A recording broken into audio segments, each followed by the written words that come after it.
Hey gamers, Bobfross here. As you guys have requested, I am doing a voiceover. In this run, I'll be explaining in detail our 23 Theater of Pain run during Fortify, Grievous, Inspiring Week. I am currently playing Freezing Wind, as well as the Soul Secret Technique Trinket and Unbound Channeling, while playing Night Fae. Obviously, I don't think this is the optimal spec going into Theater of Pain. I am just kind of testing things out right now. I am definitely far away from being able to clearly say what is the spec, what is the best possible setup, keys to keys. So I'm definitely in the trial, kind of exploring, testing phase at this point. So here you guys kind of notice that we funnel and tunnel pretty much the Bloodhorn, just because the Raging Tantrum is definitely an ability that deals a lot of damage throughout the whole group. So you want to make sure to kill the Bloodhorn as fast as possible. In a perfect world, I will say 2 Raging Tantrum should be expected. You should definitely try and dodge the third one. Here, Destia, fun fact, since we didn't have any Sooth, Destia will be locking in and charging someone. Here, he charging me for the first player. I use my Ice Block, and then afterwards, he went into our Shadow Priest on Jeff. Jeff got Bob, Blessing of Protection from our Pally, and at that point, Destia went back onto the tank. So obviously in top, I will highly recommend having at least a class that can Soothe to just make this boss easier, and throughout the instance it's always good to have at least one party member that's able to Soothe. I'm using my focus target here for the Pace Round mob, since Pace Round will be blinking throughout the encounter, and then we'll start spamming his bolt. So you want to make sure that you save your counter spell after he blinks away to just facilitate and just make it as easy as possible for Pace Round to get back into the group, and just to make sure that you're able to cleave everything as easy as possible. This fight is, I will say, it's kind of easy. On Tyrannical, it definitely can be a little bit spicy. I do believe that with like Slick Ice and Necro Covenant, you can pull so much more damage as a mage for this first boss. But as I said, we're so early into the season, and with all the raids that's going on, as well as obviously in real life stuff, I haven't had enough time to put down and research, the best possible way, keys per keys. But hopefully you guys can learn a thing or two while me explaining my mindset going to this pull. Quickly here, since I do have the 2-piece, I'm currently at 3-piece, so hopefully next week I can lock in the 4-piece and benefit from the 4-piece set bonus. But right now with the 2-piece, it's really important to understand the Comet Storm proc. So I do have a recoil, I do have the timer that's going down right now, 9, 8, 7 seconds, etc, etc. When it does reach 1 second mark to 0 second mark, that's when your Comet Storm will be proccing. Obviously, if there's only one target, it just means that every time you deal some sort of damage, there's a chance for your Comet Storm to proc. When there's only one target, it's not 100% of them proccing. So you need to be, you need to gauge that, obviously. But what I want to say with that is, once the timer does reach 0 to 1 second, that's when you want to hit that Frost Nova. Because while doing so, it will ensure that Comet Storm to shatter to crit, and then it will greatly reduce your Icy Vein cooldown, as well as dealing significant damage. For this pull going to Gorechop, we had to CC the Inspiring, obviously. Otherwise, we definitely pull everything together. Sadly, it's not the best week, so we had to deal with it. But for Gorechop, for this pull, if you do pull everything, you see how mobs are jumping on everyone. So if you stand really far away, those mobs will jump on you, and then it will be hard to keep on cleaving and keep on AoEing everything down. So in a perfect world, you want all to be in melee, all to be kind of stacked up, but not really on top of each other, because they still deal AoE damage every time they do jump. So you want to stay 5 yards apart, all in melee, to facilitate the cleave and the AoE damage done during that pull. Obviously, you need to interrupt the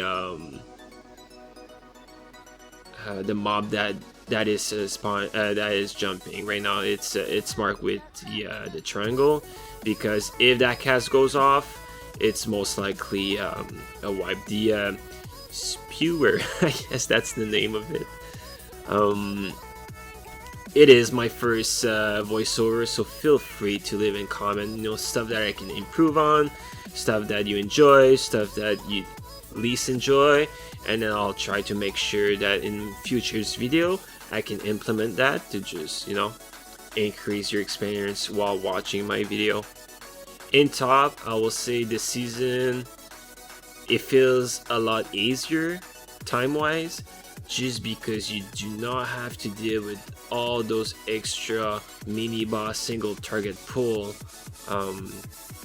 that we had to during season 2. You can just skip all those since there's no longer there, and do your route as you please. In this group, once again, there's inspiring mob.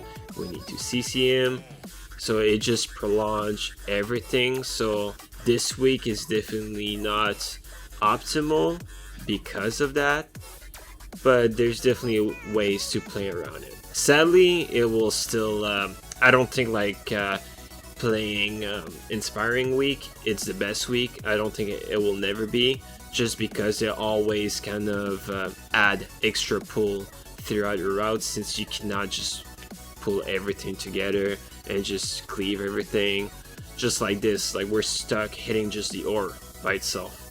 It's a one mob, it's a single target, it's kind of it's not ideal. Here we want to make sure that the patrol goes away, and then we'll be able to trigger the extra pack.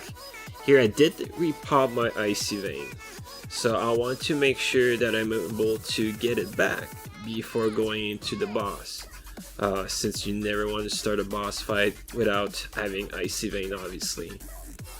Shifting power, it feels so good being able to move while casting it. I'm still not 100%, I will not say familiar, but I guess used to, just because sometimes I'll catch myself standing still and just not moving, just because I'm not used to it. As well, I'll just take a few moments here to explain the perfect AoE rotation opener as a Night Fae with at least the 2 set bonus. So ideally you want to start with a Blizzard as well as your Frozen Orb, and then your next global should be Frost Nova. The reason for that is you want to ensure that your Comet Storm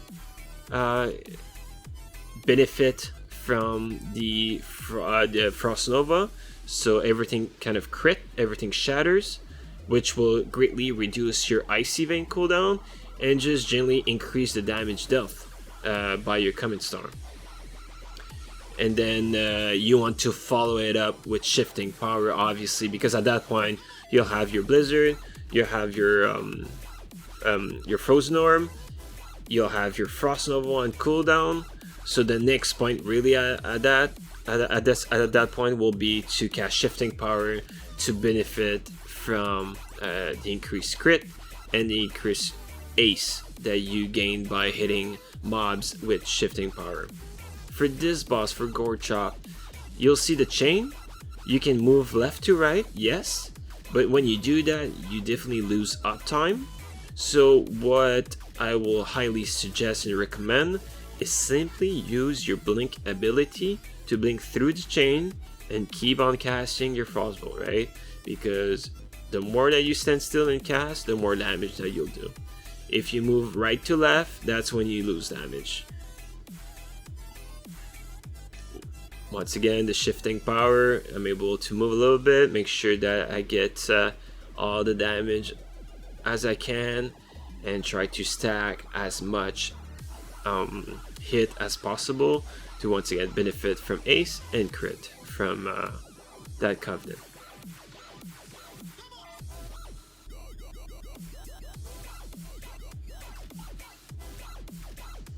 So in this video, I still had my 265 Unity Lego on my belt because I hadn't had enough time to farm my reputation to revert. Now I was finally able to do it a little bit later than I wished, but I got it done. So now I'm able to use double Lego at 291, which is obviously a big stat increase and damage increase, and just being able and generally able to craft Unity on other slot than just being locked in onto your belt feels pretty good.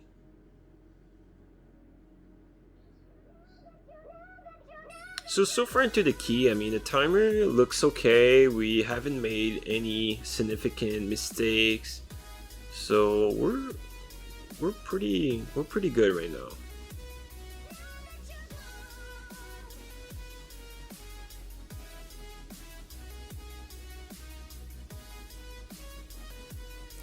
Going into this next pool, once again, there's an inspiring mob. We have no choice but to CC it. You'll see that the monk will go in, get the CC, and then the tank will go ahead and pull everything. So here you want to start with your Blizzard, Frozen Orb, Icy Vein, Frost Nova, and then you start casting your shifting power. So when you do cast shifting power in the pool like this, you will definitely gather a lot of increased stats. You want to also make sure to have your mirror image, as well as using alter time early on when you're full HP, because those souls can definitely one-shot you, and you will be using your Icy Vein on pull as well, so you do not want to die right away and lose your Icy Vein and just have to wait the full time in order to get it back for the future pull. But we're kind of stuck just hitting one target again. You need to make sure to not get hit by those puddle. I got hit there, almost died, but it didn't.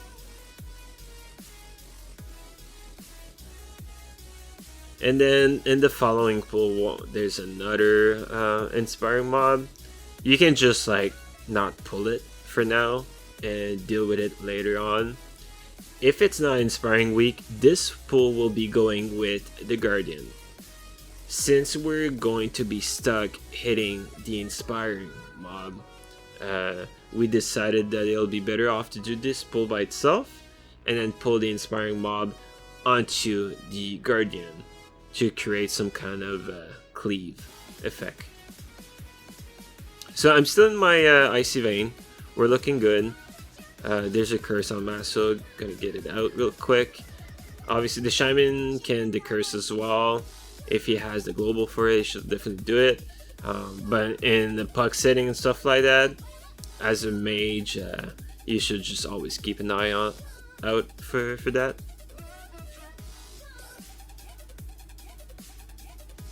So here you want to reduce your Icy Vein cooldown as much as possible, but you will not be using it for the next platform, just because it's gonna be like a 2 mob. So it's gonna be pointless for you to use it at that point. But you're kind of still racing because there's like 5 seconds on it, so probably gonna use my orb and get as much brack as possible and be able to have my Icy Vein ready for going to the next platform. So for the Magus here, the bolt needs to be kicked. The Bone Spear needs to be kicked because it will one-shot people, especially if you're doing Iron Keys. I like to spell steal the shields as well, just because it's kind of a safety net going through those platforms through that part of the instance. But it's also nice if you can have someone that just can hit like a blood elf perhaps and get rid of it. So I tried to CC the soul binder. Usually you're able to sheep it. Since there's an inspiring mob right next to it, then it will be immune to all kind of CC. What we could have done is use the monk ROP to create the distance from the magus into the other mob, and then I could have lent the sheep on it. Since ideally we'll be fighting the magus and the guardian at this point. Just because it's easier afterwards to pull the soul, forgot the name of it, the other mob that does like the volley and he puts the dots, so it's just easier to chain afterwards. Here, my mistake, just muscle memory, just by habit I kind of pulled the other group, locking that spell steal, getting rid of the shields and pulling it in.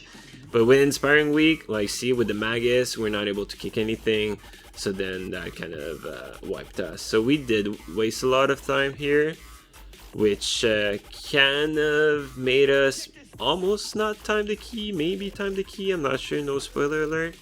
But it was definitely close on the timer. So definitely this pull, we didn't do, we didn't play it right. But Inspiring Week just slowed down everything. So definitely here I will highly recommend killing the Magus at the same time as the Guardian, and then pulling the mob on the right side of that pool into the double Magus, just to facilitate and make everything a little bit more easy. So my team is kind of running back. In the meantime, in Discord, I'm saying that I'm sorry for pulling this pack. We'll end up just killing the Magus by itself once again. It's a lot of time loss, but it's what needs to happen. Oh yeah, and since there's not much going on now, when you're in a one target encounter scenario, what you want to do, if you're able to, is when you see your Comet Storm timer reaching close to a second and you do have a flurry proc, you want to try and use the flurry right here and then have your Comet Storm proccing at the same time. Because if you do use that flurry, then your Comet Storm will crit. Every single one of the Comet Storm proc will crit on your target, which will be ideal. So what I mean by that is you will use your flurry proc, and instead of using Iceland as usual, you will most likely cast perhaps, let's say, a Blizzard, Frozen Orb, or a Frostbolt, because you don't want to waste Global, but at the same time you do not want to consume your proc right away, because you want to be able to utilize that Comet Storm proc on it. So you have your Comet Storm proc, you use your flurry, and then instead of doing Iceland, cast Frostbolt instead if it's only one target. And then by the time that you cast your second Frostbolt, your Comet Storm will be over, and then you will have benefit from the full value of that flurry proc for your Comet Storm. So in this build, you just want to funnel into the Bone Reaver as well as kicking the Magus. Jeff have died here from I think it was the green circle on the floor that was triggered by the Bone Reaver. So that was a little bit unfortunate, but mistakes happen. And then we go into the other side. Once again, I spell steal. So at this point, like if you look on my top right corner of my screen, there's so many absorb shield. So like even if I were to get hit by one of those green puddles, because I'm trying to kind of milk one of my casts, one of my ability to pump the most damage as possible, I will not die from it. so it's kind of a nice safety net. And if you're able to have some shields going to the boss, it will always be nice for your healer. So for the next pull, it's always a tough choice. Am I going to Icy Vein or not? Because if I do, I might not reset it. Since it's fortified, obviously I will recommend that you do pop Icy Vein. But during Tyrannical week, it is definitely questionable depending on your group comp. Since I have a monk, you see the monk is at 50k here. So the reason why the monk is at 50k as well, once it's a monk, but there's a little trick that you can do here with the Soul Binder. He will apply a dot on whoever goes into that platform first. So if you want, you can do a little playback. You can see that our monk was the first one going into that platform. He got the dots on him, and then he simply diffused and put the dot back onto the mob, which dealt a lot of damage. It's always, when you do that, the monk needs to pop defensive, obviously. We did use Bob as well, just to make sure that Masu didn't die. But it's a nice little min-max there when you do have a monk to just kind of, it's like the same thing as a warrior using his reflect shield. So for this boss, it's on fortified, so it's not as bad. But on Tyrannical, you definitely want to make sure to be vocal with your defensive, because sometimes there'll be some overlaps, and then that's when when the draw soul happens, as well as the parasite debuff happens. It does a lot of damage. We do have a Shadow Priest, so we're lucky that he can simply mass dispel both of the players that gets hit by the parasite debuff, so that's always nice. But how often will you run with a Shadow Priest? So it's always good to pay attention to that.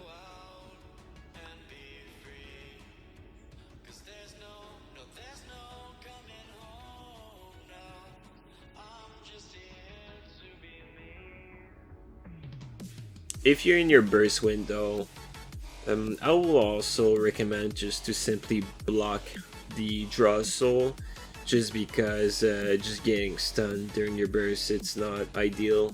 So it's definitely something that can be done.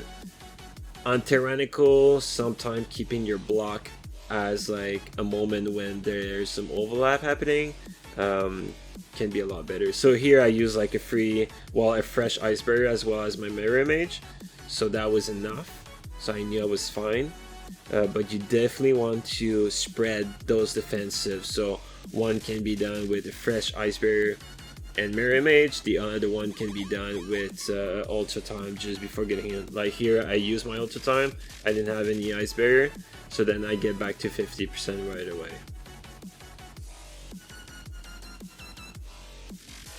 And then, as I said, like just having a Shadow Priest that can easily mass dispel the two target that get hit by it, it just feels really good. So here my AC Vein is about to expired. Looking at the boss HP is at 15%, so it's definitely not like you're not gonna use another Icy Vein into this fight. You just want to hold it. Here I also use my my ice block. I was getting low with the parasite debuff, so because I think the Shadow Priest can only mass dispel one set out of two, so there's always one that's gonna go through, and then at that point the healer will choose who he dispels.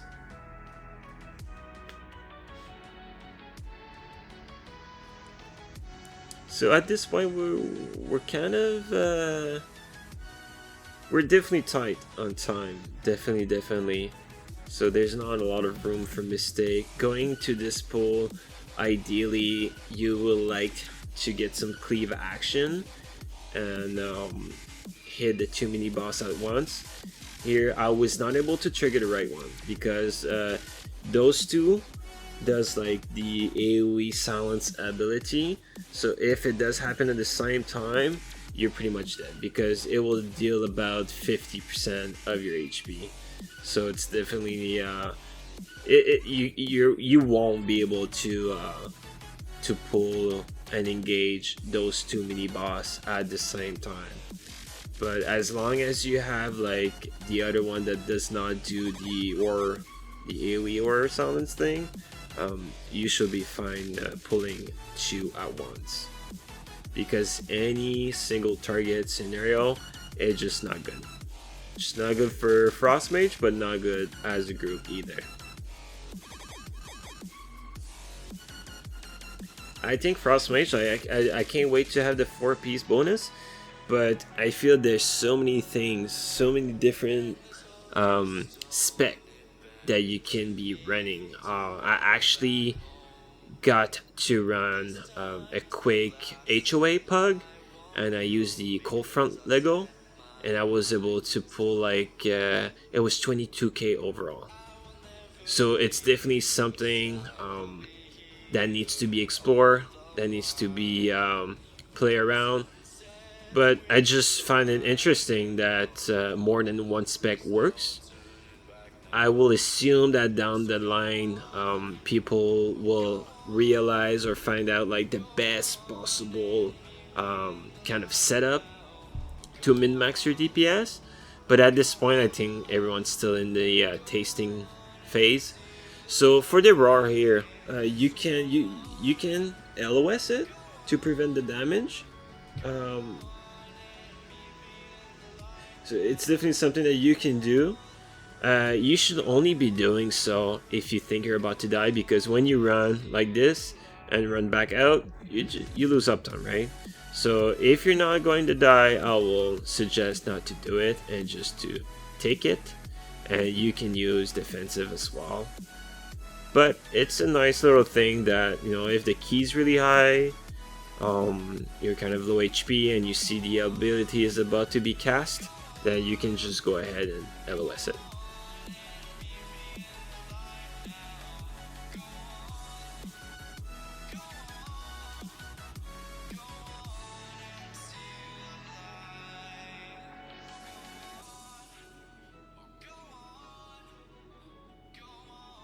And Theater of Pain, I think Slick Eyes has to be the go-to, or the optimal Lego, I will say, as well as playing Necro, obviously, just because the pulls aren't that big and there's just so many single target, and Slick Eyes Necro will always pull ahead for those, definitely.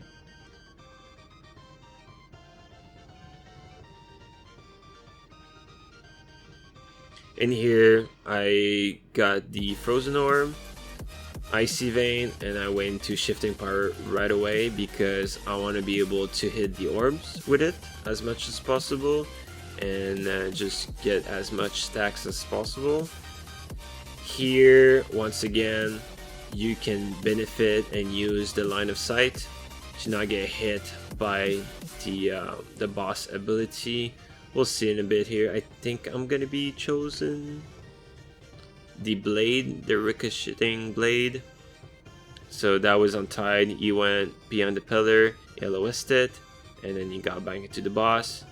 And the shield can definitely be annoying. So ideally here I just LOS, I go back, and that's fine because the stun will hit right afterwards. So if you do get hit by the blade and then you get hit by the stun on a big key with no defensive, you will die 100%. So the shield is kind of annoying, see, because like it's keep going on me, but at the same time we're playing with double range, the Shadow Priest and myself. Usually you'll be playing with kind of like 2 melee DPS as well as one caster. So at this point, the position here, it's perfect. The tank is near the stairs, and then every melee DPS will be on top of the stairs. So there's more chance for the boss to not turn to your direction and drop his shield. So you will kind of just keep on facing the top of the stairs, and you can just hug your pillar and spam damage instead of going back and forth behind the boss to avoid the shield. for this boss here, I think you should, for Zav, I think you always want to avoid the oh well, I just got a sub. But you just want to avoid killing the banners, just because it just takes so much time out of your key doing so. So you just want to kind of use it as a funnel. Here Jeff died. I'm not sure if he died on purpose, just because he can like not get grip downstairs. But I think it was a mistake. But yeah, when you go back up, you know that Zav is about to do his AoE ability, so just be mindful to have a shield on at least, because on Tyrannical, that will one-shot you for sure. So here we're never focusing the mana, always focusing the boss, slowly cleaving the mana, just to maximize our damage on Zav. We're kind of running low on time as well, so we can use, like as a mage, you should never have an issue on this boss, especially if you're Knife Fade, because you can use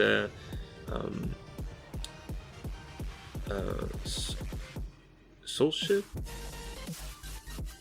Soul Shift, yeah.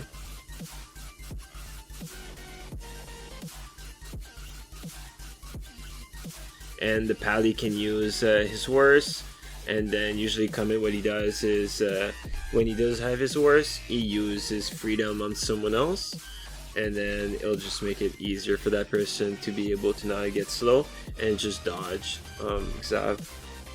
If the Pally does not have his worst, then you'll use his freedom on himself, obviously, to be able to dodge it himself. And then the monk can use as well his sprint ability on someone else, so it will definitely help that person to keep on dodging. So as a Frost Mage on this boss, it's the difference between being picked and going down into the arena and not being picked and be able to just spam damage is humongous. And what I mean by that is just like when you do have your Icy Vein rolling, you just want to make sure to be able to stand still as much as possible and just do damage. When you get grip downstairs, you get stunned, you lose uptime, you get out of Icy Vein, and just it's bad all around. So it's kind of an RNG fight. I have done some, like, I think my best was like 14 or 15k DPS on the boss fight, just because like if I do not get gripped, the damage does increase so much more. And here, like, that's when I die. I could have just blocked there. I didn't have a blink, or I could have used my Night Fae ability and just blink it away as well. But sometimes mistakes happens, right? 34-minute mark. There's 4 minutes left into the key. There's one pack and one boss. So we're definitely kind of struggling on time to be able to time this key. So for this pool, there's one inspiring mob. We do not have time to CC it.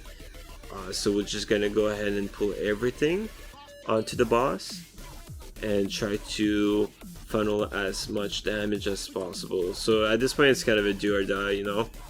But I still use all my cooldown here as fast as possible, even though I know that we'll slowly drag them onto the boss, just because I'll have time to reset my veins as well and get them as low as possible while the RP is happening.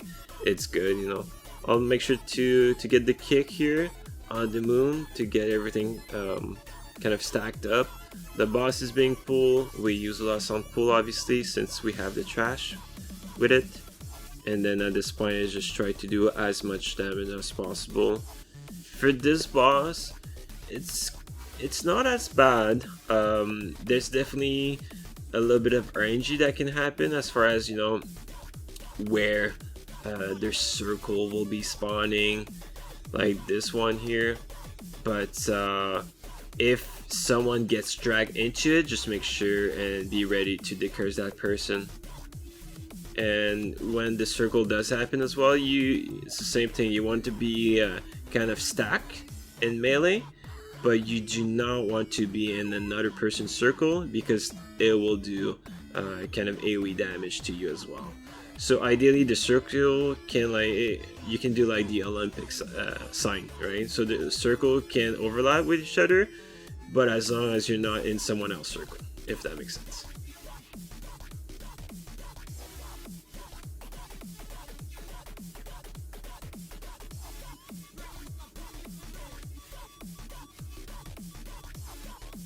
But yeah, guys, there's not much else that can be explained at this point for the remaining of the run. I just want to thank all you guys. I mean, we are at 600 subs, so that's pretty good, at least for me. As I said, this is the first time I'm doing a voiceover, so definitely feel free to leave me a comment about what you would like to see, what can be improved in the next videos, and I will keep that in mind for the future ones. Hope you liked it, hope it was helpful, and I'll see you guys in the next one. Peace.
Come on, baby! Let's go! Fucking That's go, insane, bro.